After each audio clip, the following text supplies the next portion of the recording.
Dear everyone, today I will talk about introduction to effectiveness of listening skills. Proper listening, also known as active listening, involves fully concentrating, understanding, responding, and remembering what the speaker is saying. Here's a breakdown of how to practice proper listening. 1. Give full attention. Eliminate distractions and focus entirely on the speaker. Use body language, such as nodding and maintaining eye contact, to show you're engaged. 2. Reflective listening. Paraphrase or summarize what the speaker has said to ensure you understand correctly. For example, so what you're saying is. 3. Avoid judgment. Listen without forming opinions or judgments. Accept what the speaker is saying without interrupting or offering unsolicited advice. 4. Ask open-ended questions. Encourage the speaker to elaborate by asking open-ended questions. This shows you're interested and helps clarify their points. 5. Show empathy. Acknowledge the speaker's feelings and perspectives. Use phrases like, "I understand that you feel." Effective listening fosters better communication, builds stronger relationships, and helps resolve misunderstandings. To give full attention while listening, follow these steps. 1. Eliminate distractions. Put away your phone, turn off the TV, and minimize any other potential distractions. This shows that the speaker is your priority. 2. Maintain eye contact. This nonverbal cue demonstrates that you are engaged and focused on the speaker. 3. Use positive body language. Nod occasionally, lean slightly forward, and use facial expressions to show interest and understanding. 4. Avoid interrupting. Let the speaker finish their thoughts before you respond. Interruptions can disrupt their flow and make them feel unheard. 5. Reflect on what's said. Paraphrase or summarize what the speaker has said to ensure you've understood their message correctly. This also shows that you're actively listening. 6. Provide feedback. Use verbal affirmations like, "I see," "that makes sense," or "I understand," to let the speaker know you're following along. By giving full attention, you not only understand the speaker better, but also build a stronger connection with them. B. Reflective listening, also known as active listening or empathic listening, is a technique where the listener seeks to fully understand the speaker's message and then reflects it back. This shows the speaker that their message has been heard and understood. Here's how to practice reflective listening. 1. Paraphrase.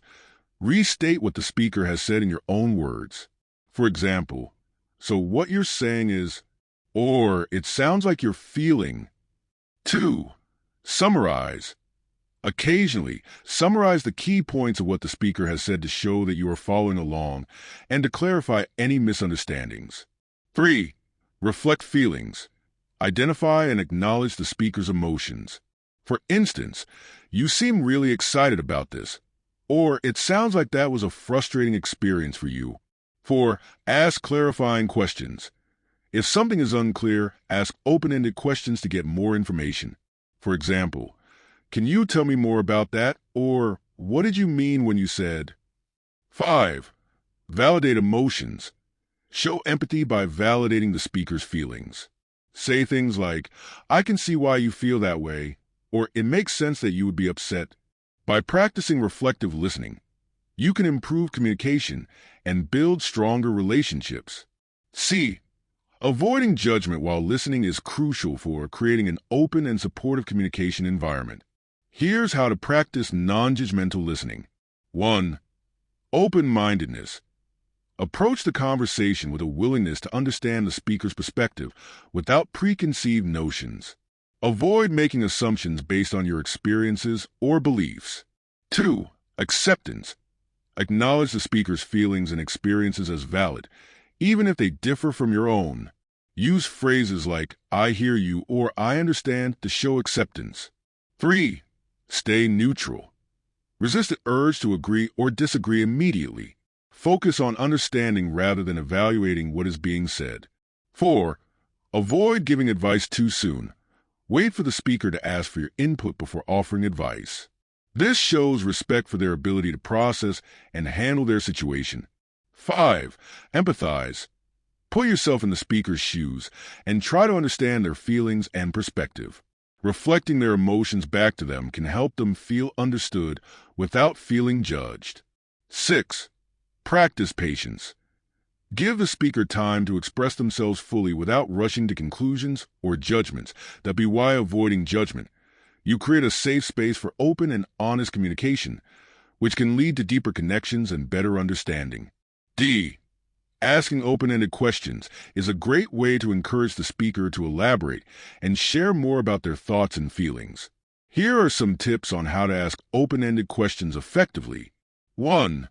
Start with how, what, why, or tell me about. These words prompt the speaker to provide more detailed responses. How did that make you feel? What do you think about that situation? Why do you think that happened? Tell me about your experience with that. 2. Be curious. Show genuine interest in the speaker's perspective and experiences. What was the most challenging part of that for you? How did you come to that decision? 3. Avoid yes/no questions. Frame your questions in a way that requires more than a simple yes or no answer. Instead of did you like it, try what did you like most about it. 4. Encourage exploration. Ask questions that invite the speaker to explore their thoughts and feelings more deeply. How do you see the situation evolving in the future? What options are you considering? 5. Be supportive. Use questions that show empathy and support. What can I do to support you in this? How can we work through this together? Open-ended questions can lead to richer and more meaningful conversations, helping you understand the speaker better and build stronger connections. E. Showing empathy involves understanding and sharing the feelings of others. Here are some practical steps to demonstrate empathy effectively. 1. Listen actively. Pay full attention to what the speaker is saying without interrupting. Show that you are engaged through nodding and maintaining eye contact. 2. Acknowledge feelings. Verbally recognize the speaker's emotions. Use phrases like, "It sounds like you're feeling," or "I can see that you're really." 3. Reflect and paraphrase. Restate what the speaker has said in your own words to show understanding. For example, "So, you're saying that you felt left out when..." 4. Ask empathetic questions. Encourage the speaker to express their feelings and thoughts. Questions like, "How did that affect you?" or "What was the hardest part for you?" can help. 5. Validate emotions. Let the speaker know their feelings are valid and understandable. Say things like, "I can see why you would feel that way," or "That must have been really tough for you." 6. Show genuine concern. Express your care and willingness to support the speaker. You might say, "I'm here for you," or "How can I help?" By practicing these steps, you can create a supportive and understanding environment that helps build trust and deepen relationships. Is there a specific situation where you'd like to apply empathetic listening? Smiling face with smiling eyes. Thanks for listening.